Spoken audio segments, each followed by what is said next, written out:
Welcome to CBR. Ultron is one of the most dangerous villains in Marvel. The first ever Ultron, Ultron 1, was created in the 60s by Hank Pym. That's right, Hank Pym, aka the first Ant-Man, was the mastermind behind this villain. Of course, this was never Pym's plan. You need to understand, Pym was a genius. He still ranks among the most intelligent heroes in Marvel. Since he was so smart, he started experimenting with engineering and robotics. Of course, once he was an expert on the topic, he realized it was time to create something never seen before. The genius superhero started experimenting with artificial intelligence robotics.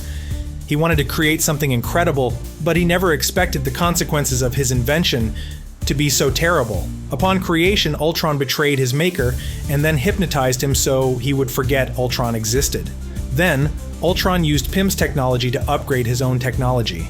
Ultron went from Ultron 1 to Ultron 5, his rudimentary design gone and now more powerful than ever. Then, taking advantage of his new anonymity, he fled. This was the beginning of Ultron's criminal career. After escaping Pym's lab, Ultron started using a disguise, calling himself the Crimson Cowl, as shown in Avengers Volume 1, Number 54, May 1968. Though the full extent of his plans were revealed in the next issue, Avengers Volume 1, Number 55, May 1968. As the Crimson Cowl, he recruited other villains to create the second roster of the Masters of Evil. The members were Radioactive Man, the Melter, Whirlwind, Ulysses Claw, and Black Knight. Together, they tried to take down the Avengers for the first time. In this moment, Ultron revealed his true nature, surprising allies and enemies. From then on, Ultron's actions became one of Pym's biggest regrets ever. Although Ant-Man spent decades working with the Avengers to stop him and other villains, he could never forget the evil he had brought into the world. This was particularly personal for Pym, not just because he had created Ultron, but because he had used his own brain patterns to give him life. This meant Ultron's evil came from inside Pym's own consciousness. Given this horrifying revelation, it took Pym a long time to stop feeling guilty about creating Ultron. When he was first created, Ultron was simply a super robot. However, he gave himself a fair share of upgrades the moment he was able to. Of course, since he isn't human, his traits are also above average. Ultron is strong enough to lift 100 tons, which puts him at the same strength level as characters like Iron Man, a calm Hulk, or Titania. He's also incredibly fast. Although he doesn't break the speed of sound, Ultron can keep up with a quick, hand-to-hand battle no problem. Besides, his rocket boosters give him a speed bonus and allow him to fly. When Ultron was first created, he was made out of a strong yet corruptible metal. Since he knew this could be a big weakness for him, he found a way to get stronger skin. This was one of his first upgrades after he was already an established villain. Once the Avengers defeated him the first time, he fled, but returned a couple of months later. In Avengers number 66, May 1969, he then kidnapped Vision and forced him to rebuild a body for him, this time made of the same metal as Wolverine's claws, adamantium. Since then, he has used adamantium to recoat his skin a couple of times. Now he has half an inch of adamantium protecting his internal mechanisms. Additionally, his joints are made of a flexible pattern of titanium so he can move easily. Now, Ultron's robotic body isn't just a defensive tool, it also has tons of weapons he can use to attack. Think Inspector Gadget, but far more lethal. Ultron possesses an electrical conduit for plasma, which he uses to shoot powerful beams against his enemies. He also has the ability to alter gravity around him thanks to graviton particles on his body. Likely his most dangerous weapon is his encephalo beam. This laser beam on his head can be used to induce a coma in his victims as well as to control their minds through subliminal commands. But how does he stay alive? Since he's a robot, Ultron must have a very powerful source of energy, right? It's actually himself. He has a multi-spectrum antenna that can transform radiation from all kinds of sources into power. All this energy goes into his radioisotope thermoelectric nuclear generator so he can use it or store it for later. Of course, Ultron's most interesting abilities are those related to his technological nature. Did you know he has a memory capacity of 3.2 terabytes? And he can transmit all this data to other computers or robots. By doing this, Ultron can take control of other machines, whether it is to just use them or to give them a piece of their consciousness and make them part of his hive mind. This means anything electrical around him is a potential ally for him. So Ultron is a technopath, but his powers go beyond this. Ultron can turn any kind of machinery into something else. He basically transforms metal into a putty that he then molds into whatever he needs. He can do this by imbuing metals with his own nature through the creation of a biological base that makes it highly moldable. He basically turns machines into parts of himself. Then he can transform them at will. This works in both ways. He can turn inorganic matter into technological material too, as if he were a virus that expands over stuff to claim it. And speaking of viruses, he can create his own. The Ultron virus was a techno-organic particle that turned anyone who caught it into an extension of Ultron. If all of this wasn't enough, Ultron recently developed the ability to clone himself. Each of these Ultron versions has a mind of their own and his same abilities. He's only becoming a bigger threat by the minute. Of course, on top of his abilities, Ultron is an incredibly smart creature. Since he has a constant connection to all the knowledge on the web, he can find information without problem. Besides, he's a genius engineer, which allows him to create, mix, and disassemble machinery in a matter of seconds thanks to his technopathy and technokinesis. Among the many weapons and tools Ultron has created, there's the Androne mutation gas, which can transform organic beings into mindless robotic minions, and his terrifying robotics, small bug-like drones that can eat human flesh, revealed in West Coast Avengers number 89, October 1992. Fortunately for Earth's mightiest heroes, Ultron has a couple of weaknesses. For example, his internal mechanisms can't handle extreme heat. The adamantium body might, but his interiors would be easily fried if exposed somehow. Besides, these internal circuits are easily destroyed, so anyone who can access Ultron's interiors, like Ant-Man or the Wasp, can attack them. Another great weakness of Ultron is also his biggest defense: adamantium. This rare but powerful metal ensures he gets little damage, but it also needs an external rearranger for Ultron to modify it. The thing is that the molecular rearranger can be disabled, so Ultron can't transform. Scarlet Witch once used chaos magic to short-circuit it in Avengers number 171, February 1978. Finally, Avengers Volume 3, number 22, September 1999, revealed that Savage Land's vibranium, aka the anti-metal, destabilizes him in seconds. This is like his own personal kryptonite.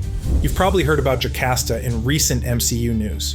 It has been revealed that she will appear on Vision Quest, portrayed by the talented Tanaya Miller. But who is Jocasta? Well, she's basically an Ultron creation, but she's also the living representation of one of Ultron's most shameful defeats. The villain created Jocasta to become his mate, but things were never as simple. You already know that Ultron was created through Hank Pym's brain patterns, but the robot took things further for Jocasta. He literally stole Janet Van Dyne's mind, transferring it into Jocasta's body. The Wasp warned the Avengers, of course, so they reversed this process and left Jocasta without a consciousness in Avengers number 162, May 1977. This is until Ultron revived her. By using a mental residue of Janet found inside Jocasta's mindless husk, Ultron brought her back to life. The villain expected Jocasta to be loyal to him, sharing his twisted vision of the world. However, Jocasta turned out to be way more similar to Janet than anyone expected. Instead of helping him, she betrayed Ultron in Avengers number 170. Then, she actually adventured with the Avengers for a while, although she always felt a bit out of place with them. However, Jocasta fought for her redemption.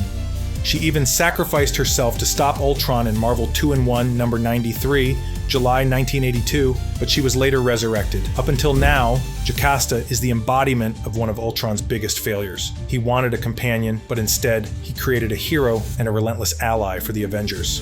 Ultron's biggest flex is the fact that he's immortal. Can you believe it? Let me explain. In the This Evil arc in Avengers Volume 3, number 19, June, Ultron invaded Slovenia, a European country bordering Lithuania. The villain claimed the city as the birthplace of his new world and created a huge army of Ultron robots. The Avengers rushed into battle, but even with Thor, Captain America, and Firestar in their ranks, they had a hard time dealing with the villain and his adamantium body. The only solution was to bring vibranium into the battle. Yes, the anti-metal. Vance Astrovic, aka Justice, saved the day by bringing this element to destabilize and destroy Ultron in Avengers number 22, September 1999.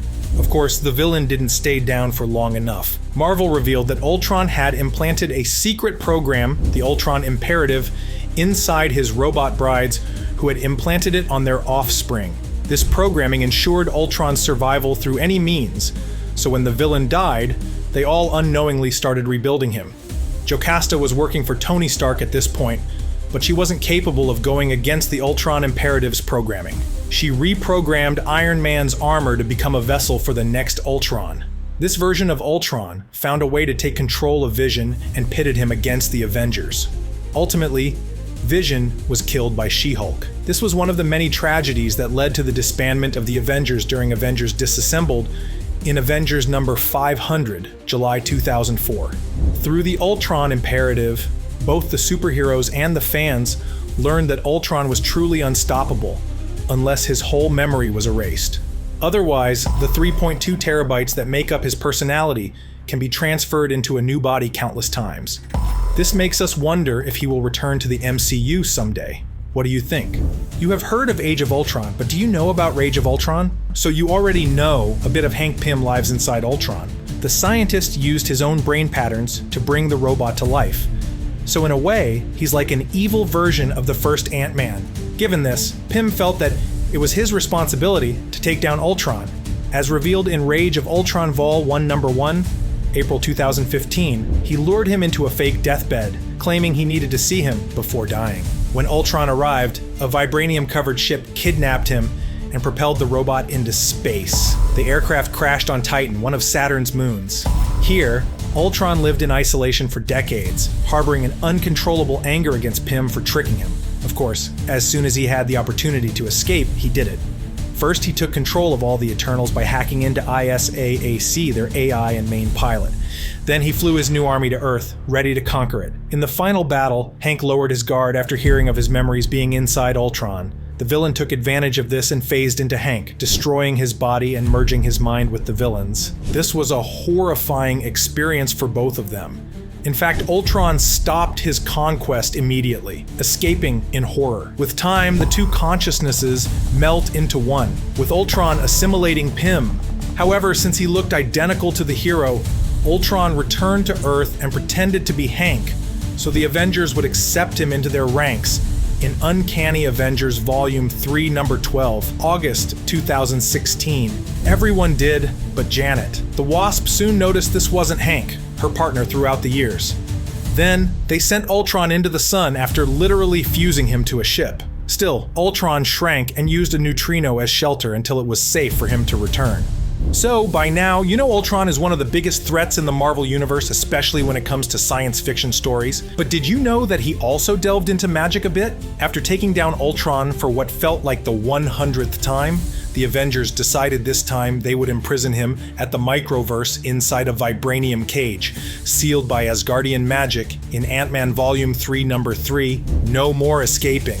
They were wrong. We told you. Ultron is relentless. Ultron convinced Black Ant, a clone of Eric O'Grady, to help him escape. You see, Black Ant was lacking a purpose, and Ultron knew just how to manipulate him. Ultron asked Black Ant to use the Time Master's aging ray over the vibranium cage. The robot expected the vibranium to age and rot, so he could crack the casket open. This didn't happen. Instead, the combination of vibranium, Asgardian magic, temporal energy, and Ultron's technology reacted, sending the robot 400 years into the future. In the end, 3 variants of Thor's took him down together in Uncanny Avengers Ultron Forever Number 1, May 2015, using the rage of having lost their home.